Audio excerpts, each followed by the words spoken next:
Hello everyone and welcome back to the recaps. This is round 10 of the Tata Steel Chess Tournament 2022. So without any further ado, let's get straight into the games. On the first board, Sergei Karjakin vs Magnus ended in a quick draw within 16 moves. It was a Berlin. On the second board, Anish Giri vs Jan Christoph Duda also ended in a draw, and on the third board also the result was a draw between Sam Shankland and Shakir Mavidyarov. Even after the top three boards ended in a draw, the next four boards ended in decisive results. This game against Vidit Santosh Gujarati and Pragnanda went on for 6 hours and 50 minutes. So this game started off with d4, knight f6, c4, e6, knight c3, bishop b4. The names are Indian, queen c2, castles a3, bishop takes, queen takes, and d5. Bishop g5, c5, d into c5, d4, and queen f3. This game we have also seen earlier in this event in one of the rounds. Black goes for knight b d7, e3, h6, bishop takes, knight takes, long castles, e5, knight e2, d3, knight c3. Now this pawn has to be captured. He can't play e4 because of this knight and queen. Bishop g4 looks like it's skewered the queen to the rook, but there's rook into d3 after queen f5, queen g3, queen takes c5, and rook d2 protects this pawn. Bishop e6, and white goes for b4 here. He keeps his king open. Actually, it's the top engine move here. Queen c8, queen takes c5, and he loses this pawn, but he's fine here. a5, b5, bishop takes f1, rook into f1, queen c4, rook c1, a4, and even with this attack, there are not too many pieces that can come in the game. There's only this one queen. This rook is being stuck by this pawn. This knight can come, but right now it's blocked by white's pieces, and white's pieces are doing a great job defending the king. White plays knight b1, queen b3, king a1, and there's no mate here. Rook ac8, rook takes, and queen f5. Queen c4, rook d4, queen c7, g3, e6, rook takes a4. Now he takes this pawn. It slightly leads some chances to attacking here, but right now this is a good move. Knight d7, rook e4, g6, queen f4, queen c5, and queen takes h6. Here comes the blunder. This queen was actually defending this side. Once it goes on this side, there's just queen takes b5. Now loses this pawn. Now this rook can come on this file and now push this pawn and exploit this weakness. If you are wondering, there's rook h4, then there's just queen e5, gives a check and defends the mate. So black is in time to stop the mate. Here white played a4, queen c6, queen f4, knight c5, rook c4, and rook d8. 8 blunders the advantage. He should have gone here to exploit the weakness, but instead he went rook d8, and white also gives black the advantage again. He goes for rook c2. He should have gone for rook b4. Now this stops this pawn also, and this pawn is protected by the rook and the queen. So like after rook a8, queen c4, queen f6, knight c3, and this would be a fine position. But yeah, instead he went rook c2, and black plays queen h1, and again black doesn't play rook a8, and the eval bar goes equal again. White goes queen b4, knight takes a4. He can't take because of rook a8, and this queen supports the rook. So he goes rook d2, rook c8, and queen e7. Queen a8. Now he has to stop this discovered attack. He cannot get his king out. So he'll get his rook here. Rook a2, b5, queen b4, queen h1, rook a3, and this pawn is lost. Queen d2, queen h5, f4, queen f5, queen d3, queen f6, queen d4, queen e7, rook d3, and now rook a8. Rook a3 again, rook d8. Now instead of rook d8, he should have gone for b4 and try to push this pawn. but he went rook d8, queen e5. Now black decides to take it because he thinks he'll have a good endgame after pawn takes. These two pawns are doubled. These two pawns are weak. This pawn will be captured, and these two pawns will be also attacked. Rook e8, rook b3, rook takes, knight a3, knight c5. He gives up that pawn. This knight looks like it's pinned, but he plays rook into e3. Now we'll take this knight. Knight c4, rook to e1, king b2, knight e4, g4, rook e2, king c1, knight f2, g5. And black has actually a slight advantage here. If this white king manages to come and protect this pawn, then white should be fine. Black is also not getting a good chance to get the king in and attack on this pawn. But after rook d5, black again gets a chance. Knight d1, king a3, knight e3, rook d3, knight c4, king b4, knight takes knight, rook into knight, rook c1, rook a2. Now he'll protect this pawn from this side and not from this side. King g8, and Pragnanda tries to find a way here to attack this pawn. Both have less time. Pragnanda has 2 minutes and Vidit has 30 seconds. And after some moves, finds a way to get his king inside, and here it's completely winning. Here Vidit resigns because there's just rook f5 and he'll get this pawn. But here white's king went on d4. That is because black won the game and black's king is placed on e5 and white's king is placed on d4. So after resigning, they placed their kings here, but white's king was close by, so the computer thought that Vidit made a move. So moving on to the fifth board, this game was played between Fabiano Caruana and Richard Rapport. The game started off with c4, e6, knight c3, knight f6, and e4. Black plays c5, e5, and knight goes back because knight doesn't have a good square here. Actually, he doesn't even have a square. So knight g8, d4, pawn takes, queen takes, knight c6, queen f4, d6, knight f3, knight h6 to get his knight on f5, d takes, bishop takes, queen g5, and there's an early trade of queens. f5, long castles, bishop c5, knight e5. Now black cannot take this knight because there's just rook d8. It's a skewer and white will win the rook. So knight f7, knight takes, pawn takes, bishop e3, and the pieces get traded off. And we see an endgame which is equal. And here white plays rook d4. A rook is not a good piece to defend a pawn, especially when there is no squares to even move on to still defend this pawn. And this rook can easily be moved from this rank. Knight into g4, bishop into g4, and here black plays e5. This rook has to move from this rank. Rook d2, pawn takes, knight d3, rook h6, and knight into e5 loses pawn now, and it's still kind of equal.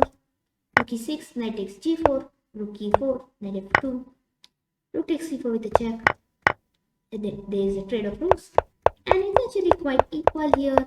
This game should end in a draw. Black has some chances to win here. And slowly, all of a sudden, with white's few moves of his knight wasting some moves, black suddenly gets the advantage, and black wins the game here. He plays rook d8. If rook takes, then there's just g into h2. This bishop supports the queen, and actually there's nothing to even stop the queen from promoting. And here Fabiano Caruana resigns. Next game on the sixth board is played between Andrei Esipenkov and Jordan Forrest. Here Esipenkov starts off with e4, e5, knight f3, knight c6, and bishop c4, the Italian. Knight f6, d3, bishop c5, and knight c3. This time he doesn't go for c3, he goes for knight c3, h6, bishop e3, bishop b6, knight d5, d6, h3. Now both played their pawns here so that there is no pin. Bishop takes, pawn takes, and these double pawns are fine. He can play d4 later on after protecting this pawn. Black plays knight a5, knight takes f6, queen takes f6, and bishop b3. He gives up this bishop. Here he'll castle and get his rook on an open file. This bishop is not all that great because white pawns are also on light squares here and they decrease the mobility of the bishop. Castles, castles. Queen e7, queen e1. Now he can get his queen on g3, f5, pawn takes, and rook takes.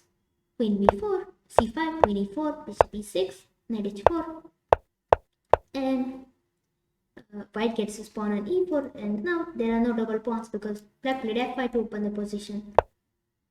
Rook d8, and he'll try to triple up these pieces and make a bad thing. King h2, queen c7, queen e2, rook af1, b5. Black is trying to play on the queen side, white is trying to play on the king side. Rook f8, a4 takes, c4. Now he puts these pawns on light squares, and now this bishop doesn't even control this diagonal. Queen e7, which is an inaccuracy. He should have gone for queen b8. But after queen e7, queen f3, bishop g8. Now this becomes a blunder. He could have gone for rook e8. But now he takes his bishop back. Rook takes, queen f8. And now if he exchanges the queens, white's rook will take all the pawns here. So he goes queen a5, and now white pieces have more chances of attacking. Rook f2, bishop e6, rook e2. He should have not played rook e2. This rook was nicely controlling this file. But he played rook e2, a3, pawn takes, queen into d6, and bishop into c4. This is a sacrifice because after pawn takes, he immediately gets the piece. Queen takes c5, and white is a pawn up. He has some chances to win, but it's not so clear also. Here black attacks the pawn, white defends it. Here black's rook gets pinned, but black's queen can protect it. Here white plays rook f2, and here black does the mistake. He should have gone for queen g3, and after his king moves here, his queen protects the rook. But instead he went for queen c3, and after rook f3, queen to c5. Here, not rook g3, because after rook g3, there is just queen d6 protects the rook. But h4, now h5 is coming, and this rook will be lost. Black plays h5, and here white plays rook g3, because if he takes, then this rook will be free.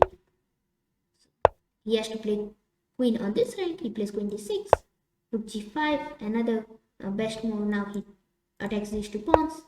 Queen c6, g3, and black has to move his queen here. He doesn't have any other choice. He's like in a zugzwang, and white grabs the pawns. He tries to exchange the queens, and after some moves, black exchanges the queens, and here Esipenko converts this, and Jordan Van Forest resigns. So the next game here we have Daniel Lubbock versus Nils Grandelius.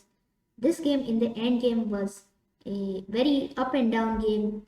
The engine bar was just going up, down in black's favor, then it comes to a draw, and it keeps changing. Here the game started off with knight f3, c5, e4, d6, bishop to b5, bishop d7, takes, and c3. Now he puts these two pawns in the center, knight f6, queen e2, and they both try to develop their pieces. Both have knights now. Maybe black wants to get his knight here or this side. Long castles, knight to e7, king b1, knight c6, h4. Black didn't castle still because he's waiting. First he'll try to attack on white's king. Queen e3, rook c8, h5, h6, g4, and black castles here. Now this is a very rough game because white is attacking on black's king and black is attacking on white's king. But still black has not got his pawn here, so white is fine.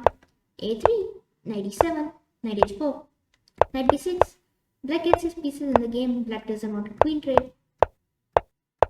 Here both players try to repeat moves, but Nils doesn't want a draw.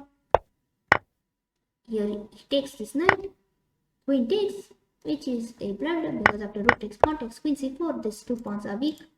If this pawn falls, this pawn will fall, and this pawn will fall, so everything will become weak. White protects it, and again it looks like there'll be a draw, but Nils again doesn't want a draw. Rook c6, rook b6, king c1, And here again there is a repetition of moves, but again Nils doesn't want a draw. He really is looking forward to win this match. Queen takes, rook takes, and he gets one pawn.